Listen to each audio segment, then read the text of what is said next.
자, 우리 교재 같이 한번 확인해 보시겠습니다. 자, 교재에서 250페이지 보시면은 그 이제 그림이 있었고 251페이지부터 관련된 설명들이 쭉 이렇게 나와요. 그죠? 네, 쭉 나오는데 뭐 너무 자세히 볼 것까지는 뭐 없는 내용들입니다. 여기는.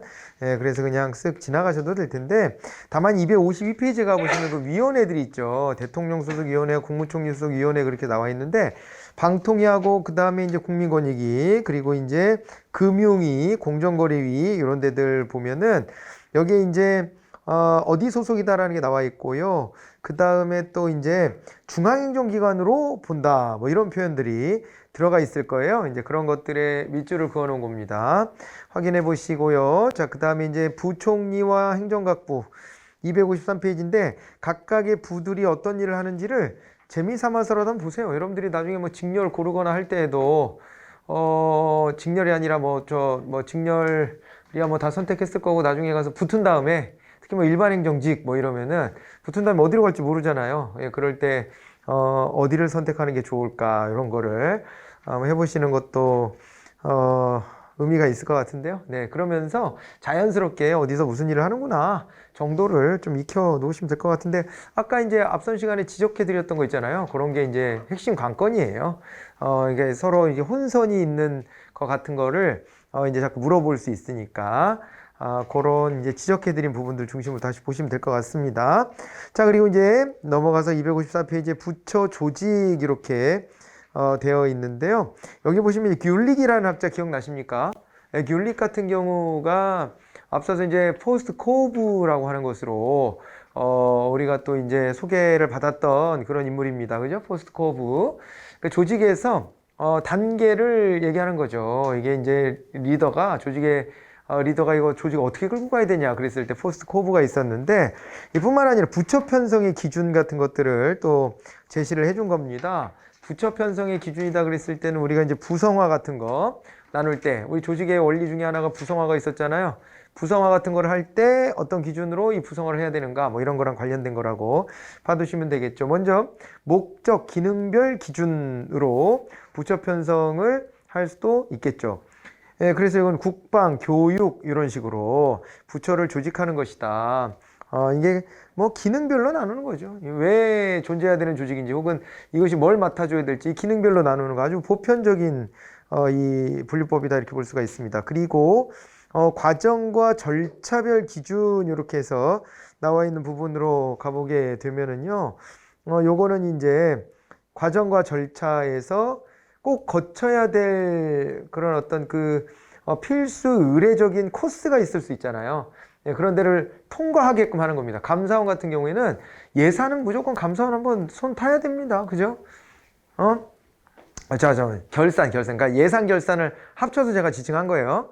그러니까 이제 예산 결산 과정에서, 그러니까 예산 과정이라고 그걸 통칭하거든요. 결산까지 포함해서도 그렇게 말을 하는데, 어쨌건 결산 검사 같은 것들을 감사원을 반드시 거치도록 하고 있거든요.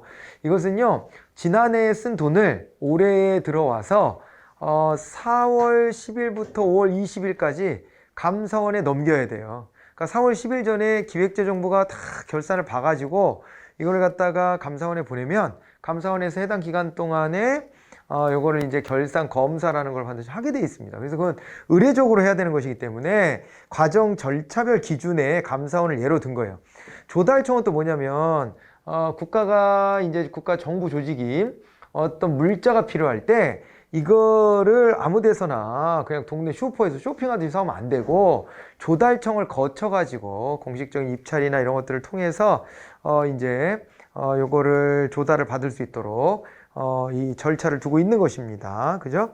그리고 모든 국가의 이제 정보는 통계청으로 넘어가서 통계청에서 이제 통계 자료화가 돼야 되는 것이거든요. 이런 식으로 과정 절차별로 나눠서 조직을 또 구분할 수도 있습니다. 이런 성질의 조직들이 있는 거죠. 자, 그 다음에 행정 객체별 기준이다 이렇게 되어 있는데요.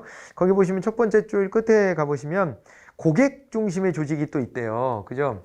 특정 고객을 상대하기 위한 조직이에요. 그러니까 국가 전체 국민 모두 이런 게 아니라 국가의 구성원 중에서도 일부를 대상으로 한다 이렇게 볼 수가 있는 것이겠죠. 거기 보면 이제 고용노동부가 있습니다. 고용노동부 같은 경우에는 여러분들이 고노부라고 많이 줄여서 부르더라고요. 이게 사실은 박근혜 정부 때 이제 고용노동부, 원래 노동부라고 있었는데 그걸 고용노동부로 이제 계칭을 하면서, 그러면서 박근혜 정부 때는 이제 고용부라고 불러달라 이렇게 했었어요. 근데 사실은 이게 좀 논쟁이 좀 있었죠. 그러니까 노동부라고 불러야 되는 거 아니냐 그런 주장과 고용부라고 부르자 주장이 이제 부딪혔는데, 우리는 그런 거 되게 중요하게 여긴다니까요. 옛날에 2002년도 한일 월드컵 개최했을 때, 그때 여러분 태어나 있었나? 근데 있긴 있었죠. 예. 너무 어려서 그렇지. 근데 이제 그때에도 우리는 이름을 따오고 결승전을 일본한테 줍니다. 그러니까 결승전이 가장 빅 이벤트잖아요. 예. 결승전의 경기를 일본에서 치르게 하고, 우리는 한 월드컵이 아니라 한일 월드컵. 그런 거 되게 중요하게 여겨요. 그 고용노동부를 고용부로 불러달라는 얘기는 노동에 대한 정책보다 일자리 창출에 신경을 쓰겠다는 정부의 의지였던 것이고, 그 다음에 노동부로 계속 불러야 된다 이렇게 하는 쪽에서는, 아니 이 조직이 존재하는 이유가 노동자의 권익을 보호해주기 위한 조직으로 원래 출발한 건데, 고용부라고 해버리면은 이거는 뭐 일자리만 주면 땡이다 이런 식의 뉘앙스 풍기는 거 아니냐, 그게 못 받아들이겠다 이랬던 건데, 지금 그게 타협인가 봐요. 고노부라고 이렇게 부르는 거는. 뭐 말은 안 되죠. 고노부가 뭐야, 이게 뭐 말은 성립이 안 되는데 그렇게 줄여서 부르는 경우들이 있죠, 왕왕.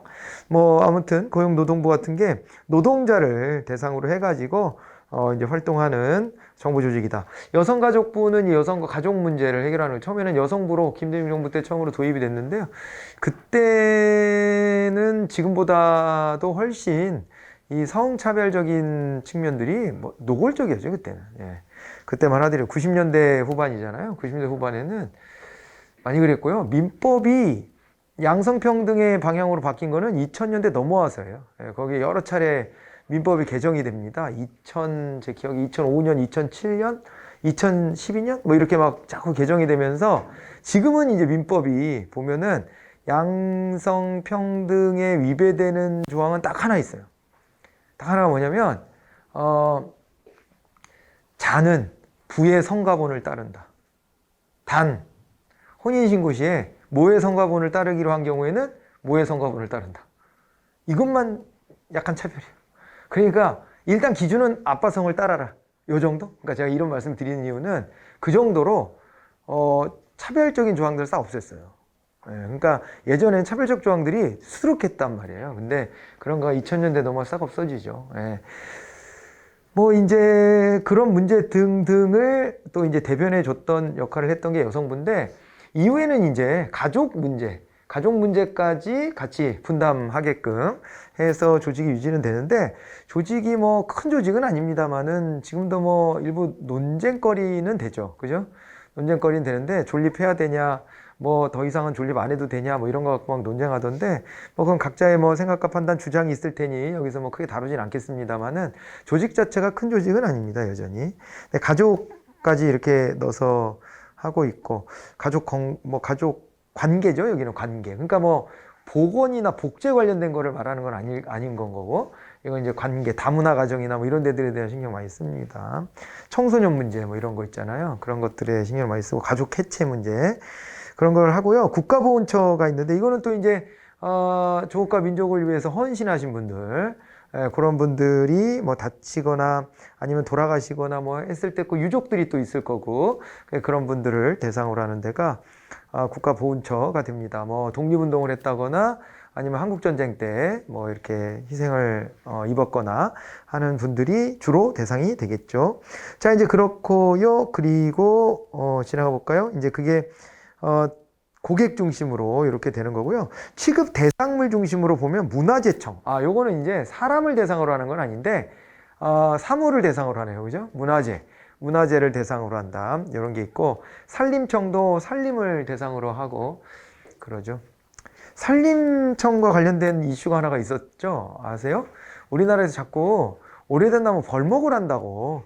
그러니까 이제 그게, 현 정부가 추진하고 있는 뭐 그 탄소 중립 정책과 관련해 가지고 자꾸 뭐 탄소를 이산화탄소를 많이 빨아들이는 나무로 개량을 하려고 기존에 멀쩡한 나무들을 자른다고 이게 소문이 돌아가지고, 그래가지고 저도 무식하니까 어이 이래서 해야 되나 그러고 하지도 않던 페이스북에다가도 이거 이상한 문제가 있는 것 같다고 한번 올려도 보고 그랬는데, 나중에 알고 보니까 실제로 나무도 나이가 많이 들면 그 기능을 상실한대요, 많이. 그래서 이거를 일정 비율만큼씩은 원래 교체를 해줘야 된다고 하더라고요. 그냥 그대로 두고 그냥 나무를 건드리지도 마 이러고 딱 보존하는 것이 능사가 아니라 이거를 조금씩 해주는 거래요, 원래. 전문가 영역인데 그걸 잘 모르는 사람들이 멀쩡한 나무 벤다 이렇게 생각하고 한참 뭐 논쟁이 또 벌어지고 그랬었는데, 다시 한번 느낀 거는 항상 팩트에 기반을 해야 돼. 공부하고 팩트에 기반해야 되는데 각자의 감으로 이 논쟁이 뛰어들거든요, 대부분. 그러잖아요. 저도 반성을 하면서 논쟁까지는 안 했습니다. 잘 모르겠어가지고 이런 문제가 있다는데 일단 맞고 봐야 되는 거 아니냐 그런 생각은 좀 들었었는데, 이게 사람이 팩트에 기반하지 않고 주장하는 것이 위험한 일이에요. 위험한 일인데, 여러분들은 또 이제 공직에 있으셔야 될 분들이니까 더더군다나 많이 그런 것들을 잘 파헤쳐서 이렇게 객관적인 어떤 그 근거를 가지고 일 처리를 하셔야 될 필요가 좀 있겠어요. 그죠? 이 산림청 하니까 갑자기 생각이 났는데, 이 산림청에서 그런 일을 하는 겁니다. 그러니까 나무 수목 같은 거, 이런 것들의 이제 종류나 이런 것들을 관리하는 일을 도맡아 하는 것이죠. 산림청 직원이 되면 이제, 건강은 챙길 수 있다. 뭐 이렇게. 그죠? 볼 수는 있겠죠. 네.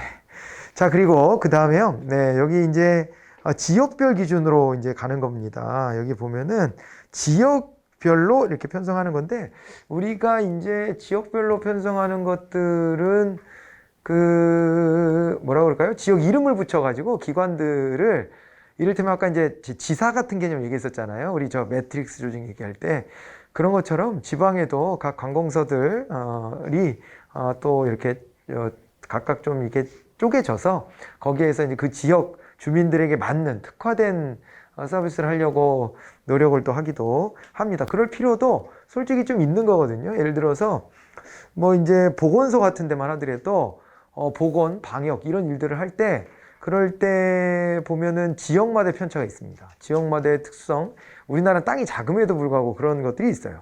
산지가 많은 데인지 바다에 접한 데인지 뭐 이런 것들에 따라서 달라지고 하기 때문에 그런 이제 특화된 서비스 제공해 줄 필요가 있는 거죠. 그래서 지역별 기준에 따라서 구성화를 하기도 한다. 이렇게 받으시면 됩니다. 그래서 다시 한번 보면 기능별로 나누는 게 있고, 절차별로 나누는 게 있었고, 객체가 누구냐에 따라 나누는 것도 있고, 지역별로 나누는 것도 있더라. 참고 삼아. 그 정도만.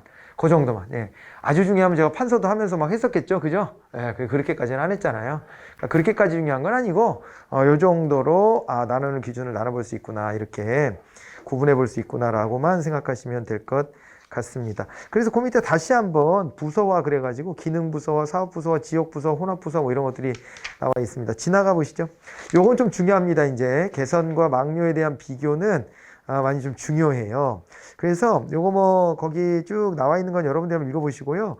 257페이지 표로 정리되어 있는 거로 한번 건너가 보도록 하겠습니다. 표로 요약되어 있는 걸 보시게 되면은 개선은 목표 달성에 직접 기여한다 그랬잖아요. 그러니까 직접 일선에서 집행 기능을 담당하는 겁니다. 그런데 막료기관은 간접적으로 기여한다 그랬잖아요. 옆에서 훈수 두고 잔소리하고 개혁안이라고 막 이런 밀어붙이고 이런 거 하는 거예요. 그렇기 때문에 간접적으로 기여한다 이렇게 얘기를 하고, 뭐 그렇다고 역할이 안 중요하다 그런 건 아닙니다. 막료가 또 있어줘야 어떻게 되는 거예요? 막료가 한 발짝 반 발짝 뭐 이렇게 앞서가면서 조직을 끌고 가는 거예요. 물론 이제 자기 힘이 약하니까는 누구를 자극해서 거기 조직의 리더, 보스를 자극해서 끌고 가게 하고, 그렇게 억지로라도 한 발짝이든 반 발짝이든 끌려가잖아요. 그러면서도 개선은요, 끌려갈 때 이게 지금 무게중심 잡고 있는 것을 송두리째 내려놓고 그냥 쭉 끌려가면 안 됩니다. 그러면 또 지금 현재 안정적으로 행정서비스 받고 있는 국민들한테 피해가 갈 수 있어요. 그래서 개선은 또 그 자리에서 정위치에서 자기의 역할을 또 수행해 주는 거거든요. 이런 조화로움이 매우 필요하다 이렇게 봐야 되는 것이겠고요. 개선기관은 그래서 결정하고 명령하고 집행하고 이런 것들을 가지고 있고, 막료는 직접 자기가 가지고 있는 건 없어요. 그러니까 이거는 말씀드렸던 보스, 리더를 옆구리 푹푹 찔러가지고 그래가지고 이렇게 하라고 부추기는 거 그런 역할을 하게 되는 겁니다. 그러다 보니까 개성기관은 계층제, 명령통일, 통선범위 원리 같은 게 적용되지만은 막료기관은 그런 거 적용이 안 되는 거고 접촉면으로 보면은 이제 개선은 국민하고 직접 접촉한다 그랬죠. 근데 막료는 개선하고 접촉을 합니다. 옆에서 그렇게 되고 행정 책임도 이제 개선이 더 직접적이고요. 실 사례를 보면 여러분 위에서부터 알죠? 장관, 차관 내지 차장 근데 이제 부에는 차관이 있지 차장을 두진 않아요. 차장이다 그러면 국정원에 원장 있고 그 밑에 차장 있고 뭐 그런 거 있잖아요. 그런데 차장이라는 직함이 있긴 하죠. 그런데 어쨌거나 이렇게 해서 장관, 차관이 있고요. 그 다음에가 누구냐면은요. 그 다음에가 이제 실장이에요. 실장이 있는데 실장이면은 옛날 기준으로 보면은요. 1급, 지금도 1급이라는 게 없는 건 아닌데 지금 이제 고위공무원단이라 그래서 1, 2, 3급을 그냥 이렇게 퉁친 조직이 상당수고 그러다 보니까 뭐 그렇긴 한데 딱 1급이다라고 찍기는 어렵지만 1급 상당하는 옛날 기준 1급 상당하는 사람들이 맡는 자리가 실장입니다. 실장. 고위공무원단의 가군에 해당되는 사람들인데 이 사람들이 이제 사실상 조직 리더 역할을 하는 거예요. 그 위에 장관 차관은 정치적인 자리거든요. 정치적인 자리이기 때문에 이제 그 밑에 실제 조직에 조직 안에 아직도 소속되어 있으면서 그러니까 조직에 직업 공무원으로 소속되어 있으면서 그러면서 가장 높은 자리에 올라와 있는 게 실장입니다. 실장. 그래서 이 실장들은요 정권이 바뀌면 자기네들도 갈려나가요. 사실. 그러니까 우리가 직업 공무원제라고 하는 얘기는 뭐예요? 정년이 될 때까지 이 자리에 버티고 있는 거잖아요. 근데 그 예외가 1급이에요. 1급 실장들. 실장들은 워낙 조직의 사실상의 우두머리 노릇을 하는 것이기 때문에 그 위에는 정책 책임을 지는 장관, 차관이 있고 바로 그 실장이 조직을 실질적으로 끌고 가는 역할을 하기 때문에 그 실장은 이제 직업공무원의 예외가 됩니다. 그렇게 되어 있고요. 그 밑에 2급이나 상급 중에 좀 밥되는 상급, 밥된다는 표현 알아요? 밥되는 상급, 좀 이제 좀 오래된 상급 중에 좀 올라간 상급. 호봉이 높은 상급 이런 정도 그 정도가 국장을 맡죠. 국장 실장 밑에 국장이 있어요.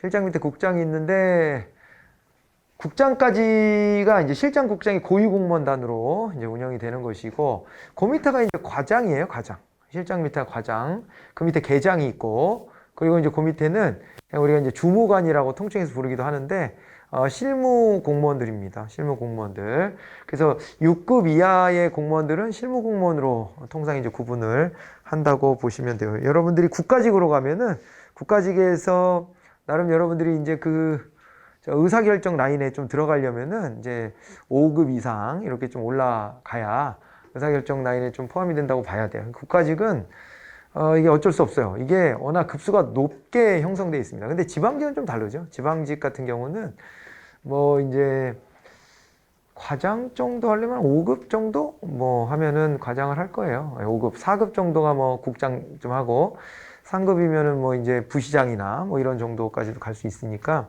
그러니까 어쩌면은 지방직에서 저 의사결정 라인에 들어가는 거는 좀 더 빨리 갈 수 있는 여지는 분명히 있어요. 지방직의 메리트도 꽤 있죠. 지방직 메리트도. 다만 이제 거대 담론을 하는 것은 아니지. 국가직으로 가장 거대 담론 합니다. 저출산 고령 어떻게 해결할래? 뭐 지방에서도 지방 공무원 신경 쓰지만은 근본적 정책은 못 내놓습니다. 지방에서는. 부수적인 정책만 내놓지. 그런 거대 담론에 대해서 지방이 스스로 뭘 해결하기는 어렵잖아요. 그런데 이제 국가직으로 가면은 거대 담론을 가지고 얘기하겠죠, 이제. 예. 우리나라의 미래는 어디로 가야 될 것이냐, 뭐 이런 기획부터 다 담당을 하게 될 텐데, 지방직은 이제 그런 맛까지는 없지만, 그런 맛까지는 없지만, 지역사회에서 그게 이제 실제로 이제 조직화를 하고, 이제 시민들을 한데 묶어내는 역할에서부터 그런 걸 담당할 텐데, 아무튼 그게 이제 자리의 급수로 보면 대략 좀 그렇다. 뭐 이런 정도 그냥 참고로 말씀드리는 거고요. 자, 그 다음에 이제 가볼까요? 네. 그렇게 해서 장관, 차관, 실국장, 과장, 직원 이렇게 돼 있고요. 그 다음에 이제 막료기관으로 가보게 되면은 옆에 차관보가 있습니다. 차관보는 이제 장관, 차관 옆에서 보좌 역할을 해주는 자리예요. 다만 우리나라에서는 좀 한계가 있다면은 차관보나 담당관은 또 이제 뭐냐면은 또 이제 그 실국장 옆에서 또 이제 보좌 역할을 하는 건데 이런 사람들이 워낙 상층부의 인력이 부족하다 보니까 이 사람들도 사실 개선처럼 일을 한대요. 실제로는. 근데 원래는 개선처럼 일을 받아서 해야 되는 자리는 아니고, 요거는 따로 옆에서 뭔가 좀 고민하고 기획하고 하는 조직으로 따로 둬야 되는데, 자꾸 이제 요게 이제 제대로 활용이 안 된다. 이런 이제 지적은 합니다. 기획관리실, 총무과, 비서실, 막료족위원회, 각종 조사 연구소 이런 데들이 다 막료적인 기능을 합니다. 연구소에서도 뭐 그죠? 서포트를 하면서 뭐 근거 같은 것들 만들어 주는 것이니까 막료 역할을 한다고 봐야 되고, 그 다음에 또 뿐만 아니라 거기 보면 총무과, 비서실 이런 데들 있잖아요. 이런 데들이 막료 역할을 하는 거예요. 회사로 치면 뭐 경영지원실, 기획실 이런 데 들어보셨죠? 그런데 막료적 역할을 하는 겁니다. 예. 그러니까 뭐 삼성으로 보면은 뭐 구조조정본부 뭐 이런 데 있잖아요. 구조본? 옛날식 이름인가? 뭐 아무튼 뭐 그런 거 있잖아요. 그런 식으로 만들어내는 것들이 그 회장, 부회장 옆에서 그 저 조언해주고 이런 역할을 하는 거예요. 그런 데들은 다 막료적 기능을 하는 데구나 이렇게 생각하시면 되는 겁니다. 비서 그러면은 잘못 알고 있는 사람들 많죠. 비서가 뭐 로드 매니저처럼 옆에서 이제 거들어주고 시중 들어주고 뭐 이제 편하게 해주고 이런 사람 생각하는데 그러지가 않고, 원래 비서는 이 정부 입장에서 본다면 뭐 대통령 비서들은 대통령의 정책 방향을 사실상 조율하는 역할을 하는 거죠. 비서실장이 장관급에 불과하지만 총리 안 부럽죠, 사실. 총리 안 부러워요. 대통령 비서실장쯤 되면은 총리 안 부러울 정도로 이제 그 정도로 할 수 있는 일이 많고, 그리고 눈치도 많이 봅니다. 예. 청와대의 비서 정도가 되면은 아까 말했던 부 있죠, 부 한두 개 정도를 커버한다 이렇게 봐야 돼요. 예. 그렇게 되니까 특히 그 수석비서 정도 되면, 수석비서관이라고 들어보셨어요? 수석비서? 그런 정도는 수석비서가 지금 6명인가 7명밖에 없기 때문에 비서실장 포함해서 한 7명 뭐 이렇게 되기 때문에, 그렇기 때문에 파워가 막강합니다. 요즘에는 문제가요, 개선보다 막료의 힘이 더 커지고 있다. 이거를 좀 지적하는 경우도 많아요. 예. 개선보다 막료가 더 커지고 있다는 점을 지적하기도 합니다. 지적하기도 하는데, 우리나라도 이 청와대 비서실이 너무 계속 팽창해 왔다 지적도 하는데, 미국하고 비교를, 대통령제니까 비교를 해보면요, 우리나라는 대통령 비서실이 매우 단출한 편이에요. 그러니까 미국의 대통령 비서실은 기능별로 딱 진용이 탁탁 갖춰져 있는데 우리는 그렇지는 못해요. 옛날보다는 커진 건 맞고, 근데 뭐 미국처럼 대통령을 딱 정점에 놓고 확 이렇게 옆에서 막료도 많이 주고 이런 형태에는 뭐 이제 도달하지 않고 그러고 있는 상태긴 한데, 아무튼 이렇게 이제 옆에서 이렇게 서포트 해주는 역할들, 이 비서 같은 사람들이 주로 이제 한다 이렇게 보시면 되고, 업무의 유형으로 이제 와 봐도 이제 비교가 좀 되죠, 그죠? 네, 그렇게 해서 해보시면 되고요. 그 위에 행정농도라는 말은 자주는 안 나오고요. 근데 이제 용어만 한번 체크해 놓고 갈게요. 행정농도가 뭐냐면요, 전체 조직 구성원에서 막료가 차지하는 비중이 높을수록 행정농도가 짙다, 행정농도가 진하다 이렇게 보는 겁니다. 행정농도가 진하다. 행정농도가 진하다는 것은 뭘 의미하는 겁니까? 행정농도가 진하다는 것은 그만큼 뭔가 이렇게 내실이 있다 이렇게 보는 겁니다. 그러니까 저도 그런 생각이 좀 들더라고요. 이번 시즌에서 제가 좀 이제 강의가 조금 이제 강의를 좀 줄였는데, 작년 같은 때 강의가 너무 많은 거예요. 너무 많으니까 뭐가 안 되냐면, 새로운 어떤 버전의 자료나 이런 것들을 만들 수가 없는 거예요. 시간이 없어서. 그럼 어떻게 되냐면요, 그냥 일정에 쫓기는 거가 다야. 일정에 그냥 쫓겨. 그러기만 하고 깊이를 더 깊게 가져가고 싶은데 뭐 연구할 시간도 없고 막 그렇게 됩니다. 네. 그런데 강의 시간을 좀 줄이고 고민할 수 있는 시간, 뭔가 좀 정리해 볼 수 있는 시간, 이런 것들을 가지니까 이것저것 또 해보고 싶었던 걸 하게 되더라고요. 똑같은 거 아니겠어요? 조직에서도 그렇잖아요. 누구는 이제 실무적인 일을 막 해야 되지만은 조직 한쪽에서는 이게 나아가야 될 방향을 정하고 이걸 추동할 수 있는 고민을 하는 사람들이 굳건히 있어야 되는데, 우리나라 아까도 말씀드렸지만은 이 막료의 비중이 높지가 않아 가지고, 있더라도 개선처럼 써먹고 당장 급하고 바쁘니까 그렇게 써먹고 하다 보면은 이 깊이가, 그만큼 농도가 옅어질 수밖에 없는 이런 측면이 있겠죠. 그래서 이 폰디라는 학자가 이런 거를 제시한 바가 있습니다. 자, 이제 그런 뭐 개념만 하나 보시고, 위원회가 나왔습니다. 위원회 이제 장단점을 다시 좀 봐야 되겠어요. 위원회 장단점, 뭐 말로는 다 설명드렸었는데 장점 한번 볼까요?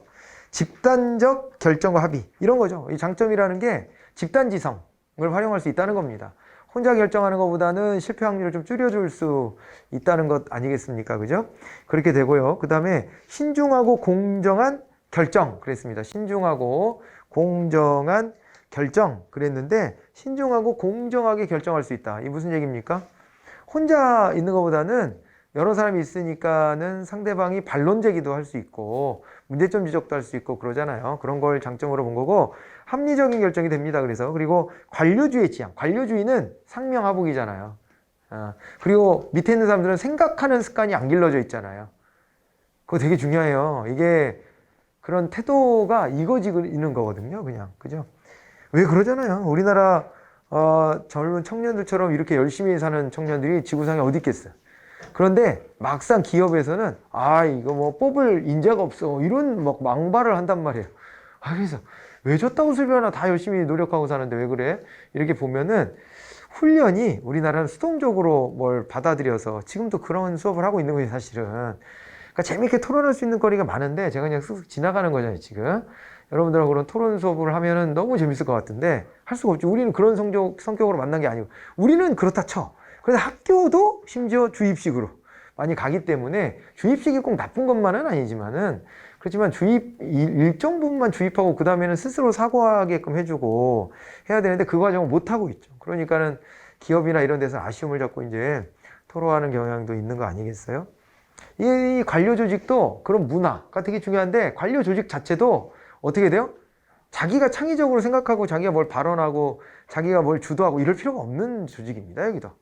그러니까 자기 생각 말하는 것보다는 남이 시키는 거 그냥 잘 듣는 이런 거. 그런 것들의 문제점을 이 위원회를 통해서 좀 극복해보자라고 하는 것이고요. 그 다음에 조정과 협조의 촉진. 서로 생각이 다른 사람들끼리 이제 타협을 하겠죠. 그러다가 커뮤니케이션도 넓어지는 거고 참여 기회도 확대되고 그런다. 이게 무슨 얘기냐면 위원회 같은 데에 내가 그냥 관료 조직 안에 있는 하나의 일개 조직원인데 위원회 위원이 될 수도 있거든요. 정부 관료들은요 어떤 위원회를 만들었을 때 당연직 위원으로 들어가게 되는 경우들이 있어요. 그럼 거기 들어가게 되면 내가 원래 내 조직에서 몸담고 있는 조직에서의 결정 권한보다 위원회로 들어갔을 때 결정 권한이 훨씬 더 크게 이렇게 작동하는 때도 있고 또 새로운 경험을 하게도 되고 이렇게 되면서 사기가 올라갈 수 있다 뭐 그런 얘기를 하는 것이에요. 또 여기에서 의사결정하는 거 훈련하다 보면 관리자가 양성될 수 있다. 관리자는 신중하되 빠르게 결정을 내릴 줄 알아야 돼요. 그리고 내린 결정에 대해서 책임질 줄 알면 되고 그 다음에 이거를 성공시키기 위해서 노력하면 되는 겁니다. 그걸 다 자원을 조직화를 잘 하고 할당해 주면 되는 거예요. 그렇잖아요. 세상엔 정답은 없더라고요. 없어요, 항상. 정답은 없고요. 그리고 뭐 고민되는 거 있죠. 고민되는 건요. 자기 마음속에는 사실은 51대 49로라도 기울어져 있는 경우가 많아요, 대부분. 근데 그거를 확인받고 싶어가지고 자꾸 옆 사람한테 물어보는 거야. 자기 마음은 결정이 내려졌는데. 그래서 안 바꿉니다, 그거. 옆에서 49가 더 좋은 것 같다고 막 그래도 그래? 아니, 그러면 막 이제 반론 제기한다, 자기가? 물어봐 놓고. 아니, 그래도 이건 이렇게 좋지 않아? 막 이러면서 자기가 51로 가려고 이미 마음 먹었어. 그런 경우도 많고요. 그리고 그 51대 49로 판단이 된다는 것은 뭐 하나가 딱 부러지게 이게 완벽하다 이렇게 할 수 없어서 그런 거잖아요. 그런 것이기 때문에 내가 마음이 더 가는 쪽으로 내가 더 잘할 수 있는 걸 선택하고 그 다음에 그거에 대해서 책임지고 열심히 하면 되는 거죠. 그래서 그 장점을 잘 살리고 단점을 이렇게 좀 잘 관리하면은 되는 겁니다. 절충할 수 있다면 절충하면 되고 그런 것인데 이제 그런 부분과 관련해서 보자면은요, 이런 것들을 잘 해낼 수 있으려면은 자꾸만 그런 기회를 얻어야 돼요. 자꾸 결정해 볼 수 있는 기회. 이런 거 있잖아요. 그런 걸 얻어봐야 될 텐데, 그런 거를 요 위원회를 통해서 훈련할 수 있다. 그리고 이제 정책 중립성. 이건 중립이라는 얘기가 왜 그러냐면, 각자의 주장을 균등하게 모아낼 수 있거든요. 예를 들면은, 아까 말씀했던 방송위원회 있었잖아요. 대통령 직속에. 방송위원회가 있는데 그 방송위원회는요, 여당 추천목도 있고, 야당 추천목도 있고, 그래요. 그러니까 그런 식으로 해서 어떤 정파적인 입장을 대변하는 사람들 넣더라도 균형을 이루는 거죠. 균형을 이루는 거예요, 물론. 그게 말이 균형이지, 사실은 과반이 한석 넘냐 안 넘냐를 가지고 극단적으로 대립하는 경우가 많긴 해, 실제로는. 그렇지만, 어쨌거나, 이론상으로 봤을 때는, 이제 그런 식으로, 이렇게 정치적인 어떤 균형을 맞춘다. 중립보다는 사실 균형성일 수 있는데 다른 책들이나 뭐 여기 보면 다 중립성이라고 표현해서 저도 그냥 그렇게 넣은 거예요. 근데 사실은 중립보다는 어떻게 보면 좀 균형성 같은 거 이게 좀 적합한 표현 같아요.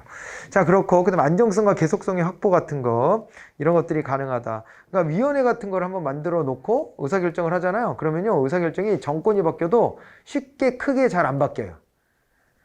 왜 그러냐면요 그 전에도 입장이 다른 사람들끼리 모여가지고 타협적인 대안을 만들어냈기 때문에 정권이 바뀐다고 갑자기 이걸 확 뒤집거나 이럴 가능성은 좀 줄어드는 거죠.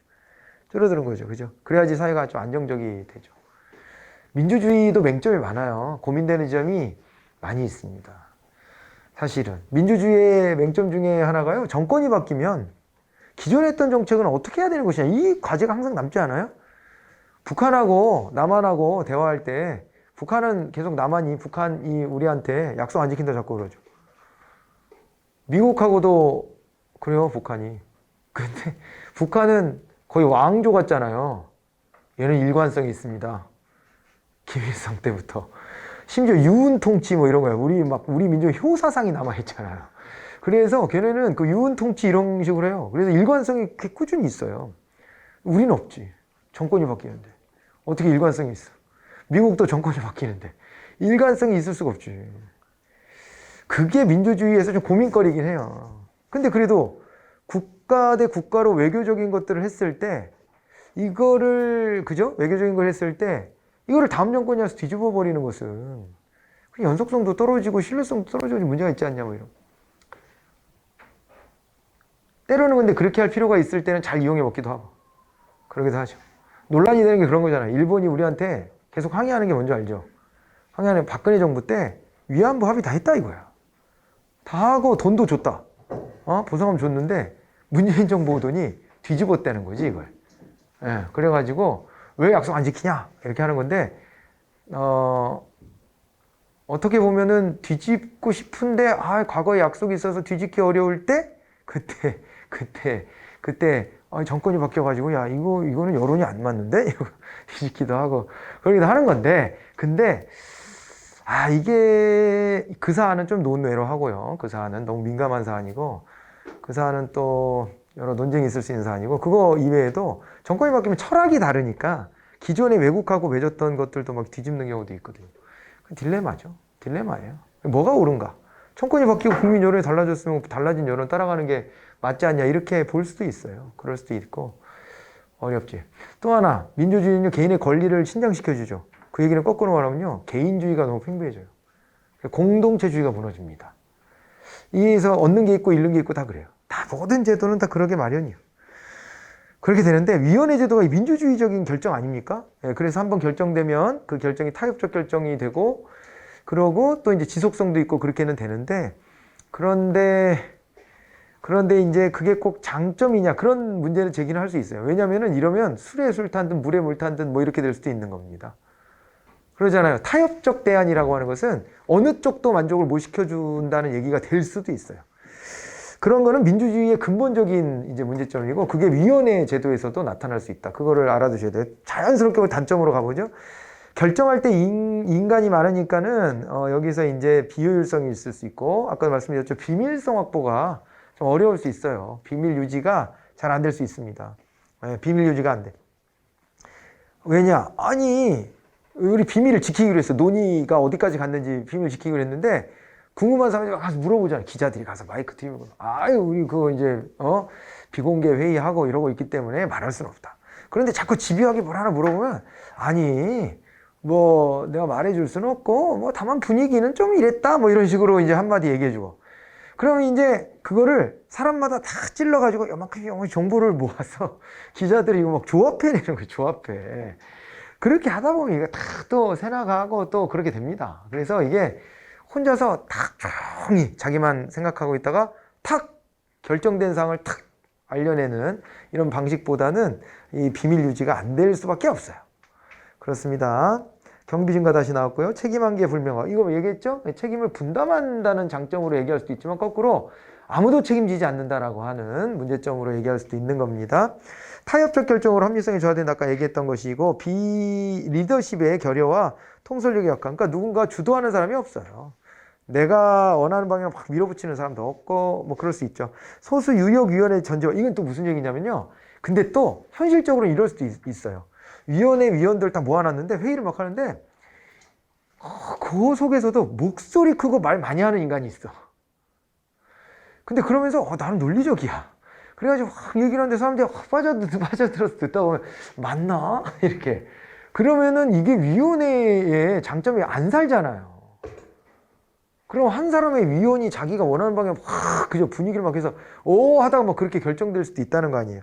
그래서 소수 유력 위원회 전제화가 있을 수 있다. 그리고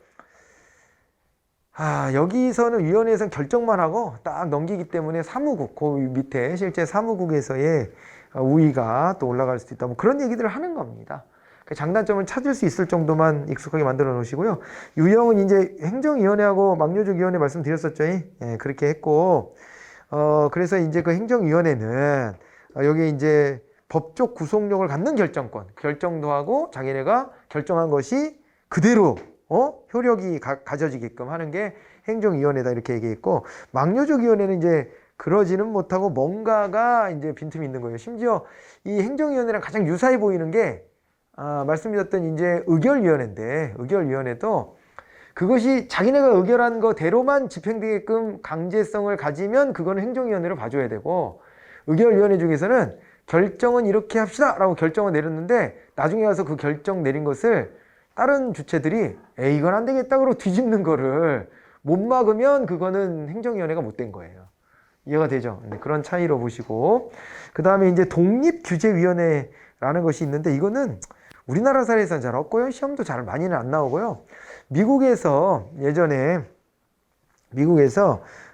보면은 이제 사례가요. 주간통상위원회라는 게 있었다는 거죠. 그게 뭐냐면 얘네들은요 50개 주로 이루어져. 지금은 옛날에는 50개가 안 됐었겠지만 어쨌건 이 주들을 하나의 국가라고 여겨요. 얘네들 머릿속에는. 그래서 주와 주가 거래할 때에도 통상조약이 필요한 거예요. 얘네들끼리. 예? 그래서 만들어진 게 주간통상위원회. 근데 주간통상위원회는요 연방정부 소속도 아닌 것이 독립기구로서 이제 위원회 형태를 띠고 있고 뭐 그렇다는 거죠. 독립성이 있고 위원회 형태에 해당이 되고 그렇다는 겁니다. 알겠죠? 우리나라에 가장 유사한 건 선관위 정도 유사하지 않냐면 그렇게 보긴 합니다. 독립되어 있어요. 어디 소속도 아니거든요. 독립되어 있고요. 그리고 규제력이 있어요. 그죠? 선거법 위반 같은 거 하는 거 다 단속하고, 그죠? 이렇게 하는 거 보면 그게 유사하긴 한데, 다만 우리나라 중앙선거관리위원회는 자체적으로요 강제력을 확고히 갖지 못해요. 왜냐면은요 강제 확고히 가지려면 자체적으로 뭔가 이거를 기소권 같은 거 있잖아요. 그런 거를 갖는다든가 뭐 이런 힘이 있어야 되는데 그런 거 없고 그냥 누가 위반했으면 경고하다가 검찰에 고발하는 거예요. 그런 역할만 하기 때문에 독자적으로 그런 징계를 하거나 이렇게 못해서 그런 한계는 좀 있죠. 독립규제위원회 같은 개념에 좀 유사성만 있다 이런 식으로 봐두시면 될 겁니다. 자, 그 다음에 이제 5절로 가보니까 이번에는 이제 공기업에 대한 얘기가 나와 있습니다. 공기업에 대한 얘기가 있고 그 뒤에는 제3섹터에 대한 얘기가 있는데 요거는 이제 이렇게 보시면 됩니다. 요거는 이제 무슨 얘기냐면은 자, 우리가 이제 제1섹터 이거 앞에서 한번 했었죠? 해드렸었던 것 같은데 제1섹터는 요거는 이제 정부 부문입니다. 정부 부문이고 그 다음에 제2섹터가 있죠. 제2섹터가 있습니다. 제2섹터가 있는데 제2섹터는 이거는 이제 무슨 부문? 제2섹터는 여기 민간 부문이에요. 여기는 이제 민간 부문이다 이렇게 봐야 됩니다. 정부 부문과 민간 부문으로 이렇게 나뉘어져 있습니다. 그런데 정부 부문인데 여기에서 있잖아요. 이제 공기업 같은 거를 보게 되면은요. 공기업. 이거는 정부 부문에서 파생됐습니다만은 여기는 뭘 추구하냐면은요. 여기는요. 공익성이라는 것도 보지만은 특히 요거 플러스 여기는 효율성, 능률성이라는 것을 매우 중시합니다. 능률성인데 다르게 말하면 뭐 수익성 같은 거를 고려를 한다는 거예요. 수익성. 알겠죠? 능률이라는 것은 정부에서도 많이 하는데 특히 그 중에서 수익성. 이런 것까지도 고려를 해요. 고려를 합니다. 그렇게 되는 측면이고 민간 부문에서 만들어진 것인데 그런데 뭐가 있다 그랬냐면 이제 시민단체 NGO 같은 게 있잖아요. NGO 내지는 NPO 같은 애들이 있습니다. 얘네들은 어떠냐면은 NPO, NGO는요.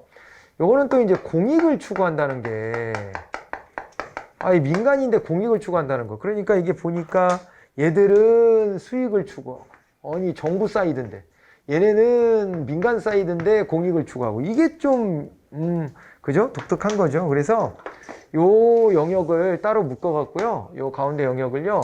여기를 제3섹터로 구분하는 연구가 90년대 많아서 90년대, 2000년대 초반 이럴 때 그런 연구들이 좀 있었죠. 요 영역을 1섹터도 아니고 2섹터도 아니고 제3섹터로 구분합시다. 이렇게 했었단 말이에요.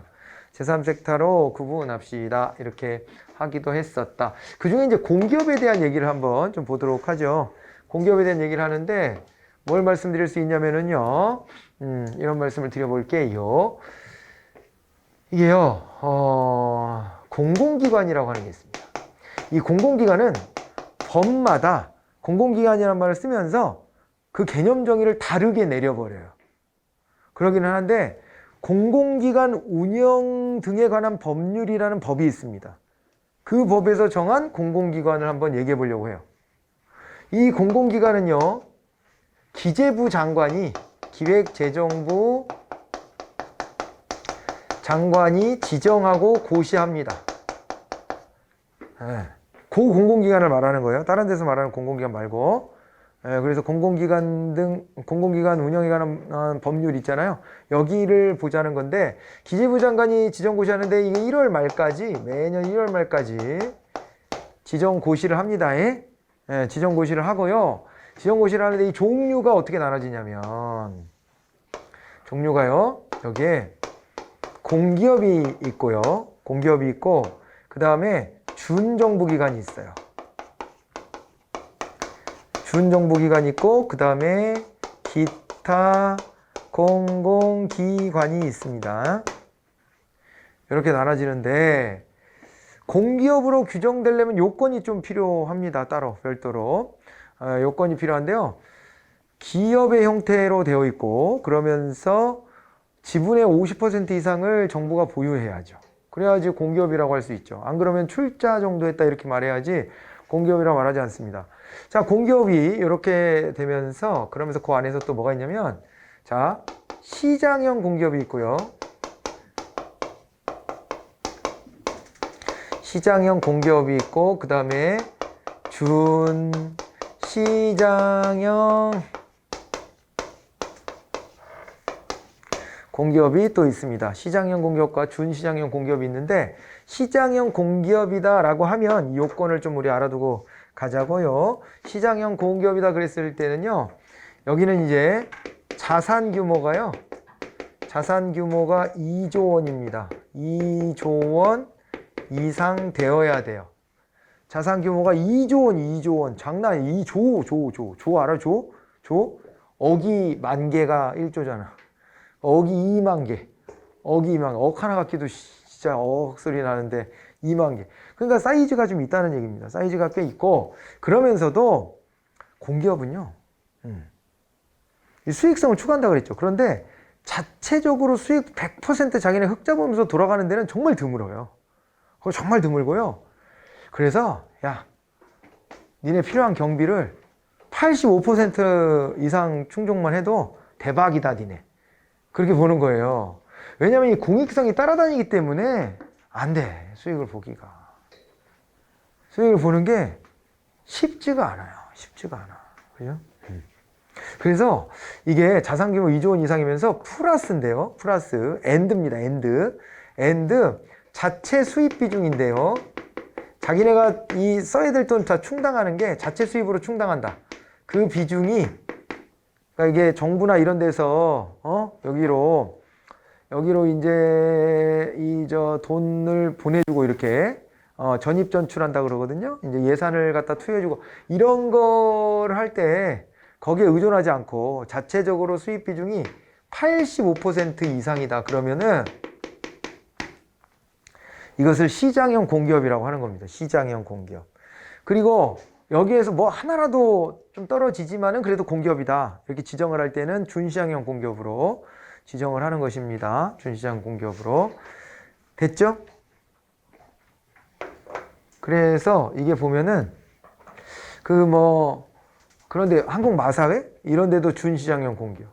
그 다음에 철도공사 같은 데 있잖아요. 이런 데도 준시장형 공기업. 이런 식으로 이제 코레일 같은 데죠. 이제 그런 데들도 뭐가 하나가 안 맞는 거예요. 뭐가 하나가. 그렇게 되면은 이 준시장형 공기업으로 내려갑니다.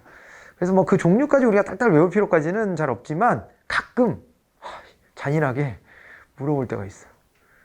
다음 중 준시장형 공기업에 해당되지 않는 것은? 이런 식으로 물어본다든가. 그러면은 그 중에서는 4개 중에 하나가 눈에 띄는 애가 있을 가능성이 있거든요. 얘는 진짜 확실히 아니다 싶은 거를 섞어 넣어줘서 답을 찾기 수월하게 해주는 경우가 많은데 아닐 수도 있잖아요. 잔인하게. 그러니까 익히긴 해야 될 것 같아요. 좀 익히긴 하는데 지금 말고요. 내년 1월 말 되면 또 내년 거 나오겠죠. 내년 거 나오면 그때 가서 기재부에서 다운받아가지고 한번 좀 보는 게 좋습니다. 그래서 그렇게 해가지고 좀 진행을 하면 될 것 같고요. 아무튼 이게 공기업이 이런 거고, 준정부기관은 뭐냐? 준정부기관은 이게 정부가 해야 될 집행을 대신해 주거나 정부가 관리해야 될 자금을 대신 관리해 주거나 대신 운영해 주거나 이런 것들이 준정부기관입니다. 그래서 준정부기관에 뭐가 있냐면요. 위탁 집행형 준정부기관이 있어요. 위탁 집행형 준정부기관이 있고요. 그 다음에 또 하나는요. 기금관리형 준정부기관이 있습니다. 위탁 집행형 준정부기관은 진짜 집행 업무를 따로 맡아서 해주는 거예요. 도로교통안전공단 이런 데 있잖아요. 그죠? 그런 데를 따로 둬가지고 그런 데에서 이제 뭐 자동차 운전면허 이런 거 있잖아요. 그런 거 관련된 업무를 본다든가 하는 거. 위탁 집행하는 거죠. 기금관리는 또 이제 이런 게 있는 거죠. 국민연금 관리공단 같은 거. 이런 데들은 위탁 집행보다는 기금 관리를 하는 것이다. 이렇게 보시면 됩니다. 기금, 쌓아져 있는 기금을 어떻게 이제 운용하느냐, 이런 거예요. 어떻게 운영하는 것 같아요?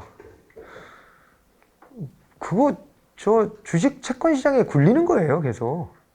주식 채권 시장에 굴리는 건데 주식의 비중이 좀 적죠, 우리나라는. 욕먹기 싫으니까. 주식 시장에 굴리면 어떨 때는 좀 손해도 보고 어쩔 때는 더 크게 이익 보고 이렇게 할 수 있지만은 불안하잖아요. 원금 날려먹을까 봐. 그 불안하니까 자꾸 못하게 하니까 채권 같은 데다 투자하고 그러죠. 아무튼 그렇게 굴려요. 기금을 관리하는 거지, 그게. 이해돼요? 이런 이제 준정부 기관들이 또 이렇게 있습니다.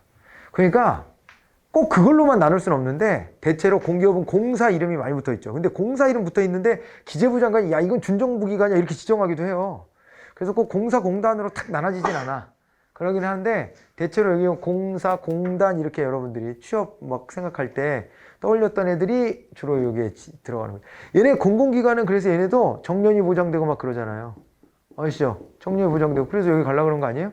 공무원보다 급여는 높고 대체로 급여는 높고 괜찮지? 여기 가면 괜찮아. 괜찮지? 망하게도 잘 안 내두려고 할 거고, 그죠? 망하면 안 되겠지. 국가가 또 필요한 기능을 여기다 맡겨놓은 거니까요, 그죠? 그러긴 한데 여기도 취업하기 어렵죠. 공무원도 취업하기 어렵고 여기도 취업하기 어렵고 참 어렵습니다. 그나저나 이렇게 이제 나누고요. 그런 거에 들어가지는 않는데 공공기관으로 지정을 해야 되겠다 그러면 기타 공공기관으로 이렇게 집어넣습니다. 예전에는 재작년 한 3년? 재작년까지는 50인 미만이면 무조건 기타 공공기관밖에 안 됐는데 지금은 인원 제한은 없어졌어요. 그건 없어졌지만은 약 그런 정도 기준은 아주 소규모 공공기관 같은 경우는 바로 일로 들어오기보다 이제 여기에 기타 공공에 지정하기도 하고 그러는데 공공기관의 종류를 보면 기타 공공기관이 압도적으로 많아요. 압도적으로 많고 그리고 이제 공기업은 몇 개 안 돼요. 공기업은 생각보다 몇 개 안 됩니다. 그렇고요. 이제 근데 이 공공기관 다 합치면 이제 수백 개가 넘어가니까 이런 데들은 괜찮은 거죠. 이런 이제 정부 사이드의 제3섹터 정도로 볼 수 있는 것들이 꽤 이렇게 많이 있고 이 기재부 장관 지정고시하고 관리를 하는 겁니다. 그리고 나중에 평가도 받아야 되고요. 여기가 그런 것입니다. 우리 앞에서요 그 얘기는 좀 안 했는데 정책론 공부할 때 하나 봐야 되는 게 이게 그 정책 평가 관련해 가지고 그것도 봐야 돼요. 네. 그래서 정부 업무평가 기본법이라고 하는 게 있거든요. 예, 업무평가 기본법이 있는데 그런 것들은 나중에 법을 좀 모아가지고 한번 강의를 해드릴 거니까요. 그렇게 보시는데 얘네들도요. 정부 업무평가 기본법상의 평가 대상이에요. 평가 대상이고 기재부로부터 경영성과 평가를 받아야 돼요. 경영성과 평가를 받아서 평가 결과를 가지고 공공기관 유지를 하는지 배제할 것인지 그거 하는데 아무래도 여기에 종사자들은 배제되면 힘들어지겠죠. 배제되면. 공공기관 들어가는 게 낫겠지. 자, 이렇게 해놓고서요. 259페이지 와보시면 공기업에 관련된 얘기가 소개가 되어 있습니다. 자, 그래서 공기업과 관련해서 여기 보시면은요. 이제 종류를 보면 정부기업이 있대요. 이거는 사실은 공기업 아니에요. 이거는 법적으로는 공기업이 아니고요. 여기 정부기업이라고 나온 건요. 공기업스럽다 정도로 봐야 돼요. 이거는 정부 부처형 공기업이라고도 되어 있죠. 정부기업, 줄여서 정부기업이고 정부 부처형 공기업인데 정부 부처형 공기업이라는 얘기는 공무원이라는 얘기예요. 이거는 봐봐요. 여기 아까 공공기관 여기는 공무원 아니에요. 공사공단 직원 같은 사람들이지. 그런데 여기 지금 정부 부처형 공기업이라고 하고 이름은 공기업이라는 말 갖다 따다 썼지만은 이건 정부기업, 뭐 정부 부처형 공기업 이렇게 부르는데 그 조직이 우리나라 그 아까 정부조직법 있죠. 그 안에 들어오는 거예요. 대표적인 게 뭐가 있어요? 우체국이 있습니다. 우체국. 우체국 우정사업본부. 이거 공무원 아니에요? 공무원? 국가직이요. 저 우정직으로 보면은요. 우체국에서 일할 수도 있어요. 저도 이 앞에 우체국에 갔다가 저한테 강의 들었다면서 반갑게 또 인사해주는 거기 이제 직원을 만났습니다. 그래서 너무 반가웠어요. 아는 척 해주고 그러니까. 저번에도 한번 봤는데 아는 척 할까 말까 그러다가 이번에 아는 척 한다면서. 그래서 어떻게 여기 와 있냐. 갑자기 계리직을 봤냐. 그랬더니 계리직을 본 게 아니고 우정직으로 받다가 발령을 받아가지고 왔다고 그러더라고요. 이제 온 지 얼마 안 돼가지고 업무 시간은 좀 길어졌습니다. 그런데 이제 배우고 있더라고요. 보니까 이 업무 저 업무 이렇게 배우고 있던데 이제 여기가 그렇게 공무원이 가서 일을 하는 거예요. 이런 데들이 근데 보면은 영업하는 거 보면 기업 같거든요. 그잖아요. 돈 받고 뭐 서비스 제공해주고 뭐 이런 거 하는 거잖아요. 금융하고 우편하고 이런 거 하잖아요. 그래서 공기업스럽지만은 거기에 구성원들은 공무원이고 그 다음에 그 안에 그 조직 자체가 우리나라 정부 조직에 들어오고 이렇게 되면 이게 이제 정부 기업이 된다. 이렇게 보시면 됩니다. 그래갖고 거기 보면 이렇게 나와 있죠. 우편하고요. 우체국 예금하고요. 그러니까 우체국 예금이라고 하는데 정확하게 우체국 금융이죠. 우체국 금융. 그러니까 우체국 예금하고 보험을 합쳐서 우체국 금융이라 그러거든요. 우체국 금융 여기 들어가고 그 다음에 이제 조달하고 양국관리 사업 이런 게 들어갑니다. 이런 거는 이제 정부 기업이다 이렇게 얘기를 해요. 그러니까 조달청 같은 데도 하는 일이 뭐예요? 하는 일이 조달 사업을 하는데 돈 주고 물건 사오는 거예요. 그래서 기업이 하는 것 같은 일을 하지만은 사실은 이제 이것이 정부 조직 안에 들어와 있다 이렇게 보는 겁니다. 그 독립된 법인격이 없다는 얘기는요. 얘랑 비교를 해야 돼요. 얘네들은 다 독립된 법인격이거든요. 근데 여기는 저 독립된 법인격이 따로 없고 그리고 여기 보세요. 이거 밑줄 그세요. 직원은 모두 공무원. 됐죠? 예. 그리고 그 위에 정부조직법의 근거 이런 거. 뭐 아니면은 저 위에 정부조직의 일부 뭐 이런 식으로 보시면 됩니다. 그 이름은 공기업이지만 공식적으로 공공기관에서 말하는 공기업에는 안 들어가요. 이건 아니에요. 여기 지정하는 건 아니에요. 그러니까 기재부 장관이 갑자기 1월 말마다 우정사업본부도 공기업으로 지정한다. 이거 못합니다. 자기 월권이지. 그렇게 못해요. 같은 정부 조직의 일부인데 그걸 어떻게 그렇게 해요. 지가 관리한다고요? 그거를? 안 되지. 우정사업본부는 과학기술정보통신부 산하에 있거든요. 그 자기네가 함부로 관리할 수 있는 대상이 아닙니다. 그래서 그거랑은 별개로 떼어서 이렇게 보셔야 되는데요. 여기는 이제 국가 예산으로 그래서 짭니다. 국가 예산으로. 국가 예산으로 짜되 다만 특별회계로 운영을 하는데 이 얘기는 아직 몰라도 돼요. 이게 저 재무행정론 가면 다시 공부를 하게 될 겁니다. 자, 그리고 이제 넘어가 보세요. 이제 본격적으로 거기 보면 시장형 공기업하고 준시장형 공기업이 나와 있을 거예요. 그래서 아까 기준 저거는 시험 많이 나와요. 자산 규모 2조 원 이상과 자체 수입 비중 85% 이상. 원래 자체 수입 비중은 대통령령으로 정한 바를 따른다 그랬는데 대통령령을 보면 100분의 85라고 나와 있습니다. 그래서 요게 이제 이게 시장형 공기업이다 이렇게 이제 보는 것이고요. 그 다음에 준시장형 공기업은 이제 공기업으로 지정은 됐지만 시장형이 아니면 다 준시장형 공기업이다 이렇게 봐주시면 되겠습니다. 자, 이제 최근에는요 공기업 민영화에 대한 얘기가 지금은 없지 사실은. 문재인 정부 들어서는 그 얘기는 쏙 들어갔고요. 그 다음에 박근혜 정부 때는요 되게 많이 나왔었어요. 공기업 민영화 하겠다고. 그래가지고 민영화를 하겠다고 했는데 이게요 제가 그 얘기할 때 예전에 신자유주의 얘기할 때 그때 영국의 대처 총리가 민영화를 엄청 내세웠고 민영화를 많이 박차를 가했는데 그때 영국이 민영화를 많이 했던 이유는요 이 공기업들에 있는 노조가 너무 막강해서 얘네가 자유주의로 나가는데 걸림돌이 된다고 판단한 거예요. 노조가 자꾸 다 반대하니까. 그래서 노조를 분쇄하기 위한 목표로 다 민영화를 해버린 거예요. 그때는. 그런 것이지 실제로 이 공기업이 적자가 나니까 민간한테 넘겨서 민간이 이거를 잘 운영해가지고 흑자로 전환시켜라 이런 취지의 효율성을 올리기 위한 민영화 있죠. 이거 잘 안 됩니다. 안 되는 이유가요. 민간 기업이 정부 쪽에 있었던 기업을 별로 좋아하지 않아요. 잘. 좋아하지 않아. 왜냐면 어차피 여기가 태생적으로 비능률일 거라고 생각해. 기업보다는. 왜냐면 마인드가 공익적 마인드도 막 가지고 있잖아요. 문화가. 그런 거 별로 선호하지도 않을 뿐만 아니라 적자가 난 기업을 사가지고 흑자를 만드는 것은요. 그거는 아무리 민간 기업이라 할지라도 쉬운 일이 아닙니다. 쉬운 일이 아니에요. 잘못해가지고 적자 나고 있는 거 끌어안았다가 큰일 날 수도 있어. 잘 안 삽니다. 그러면 어떤 건 살려고 그러냐? 이미 흑자가 나고 있는 공기업은 살려고 그러지.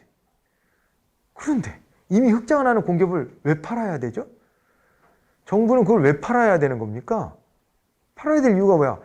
공기업이 비능률적이어가지고 팔자는 거잖아요. 근데 흑자가 나는 기업이 비능률이라고 말할 수 있나?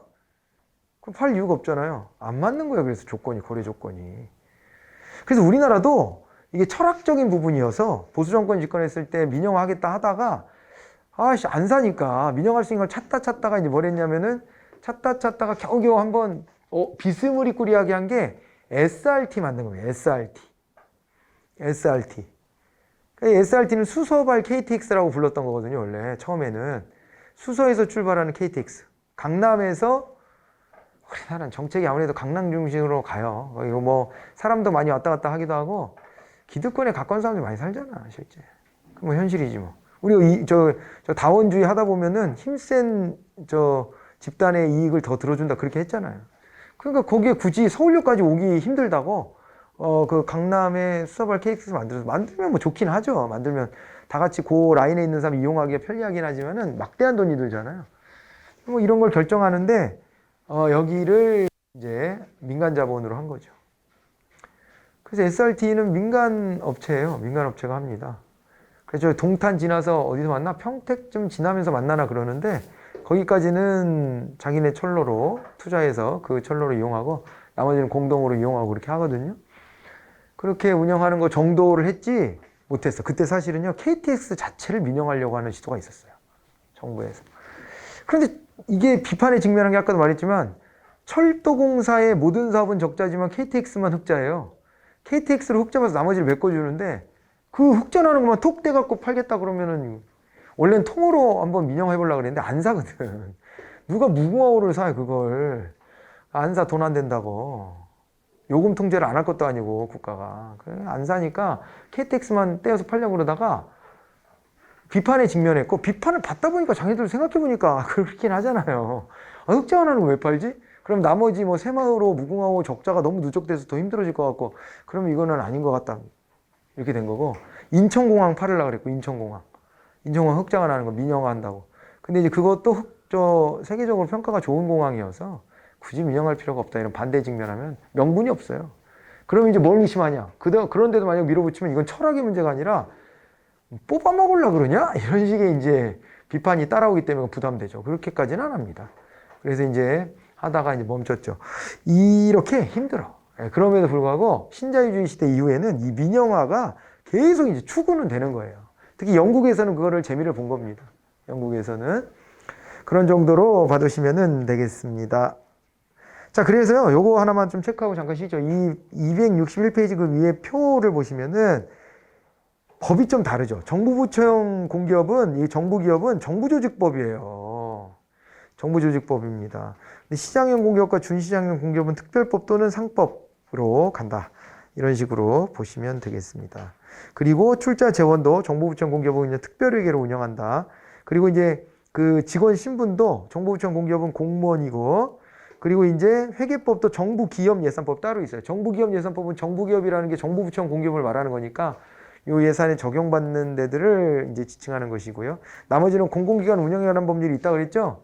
그래서 이 공기업들은 거기에 들어가고 뭐 이런 겁니다. 나머지 그 밑에 있는 것들은 이제 법인격 정도를 보는데 정부부처형 공기업은 법인격이 따로 없어요. 이건 그냥 정부 조직이 안에 들어가 있으니까. 근데 이런 저 공공기관들은요, 다 개별 하나하나 다 독자 법인이에요. 그렇게 살펴보시면 되겠습니다. 시간이 좀 많이 갔네요. 이렇게 마무리하고 그 밑에 독립재산제 발생주의 이런 거는 뒤에 가서 공부하시면서 조금씩 더 채워놓으셔야 돼요. 제3섹터 이거는 뭐 더 읽어보진 않겠습니다. 참고 삼아 그냥 보시면 되고 시험에 나올 가능성이 많지는 않아요. 다음 시간에는요, 이거 딱 하나가 남았는데 책임운영기관 이것만 하나 추가로 말씀드리고 마무리 짓고 조직의 관리로 들어가 보도록 하겠습니다. 쉬었다 오세요.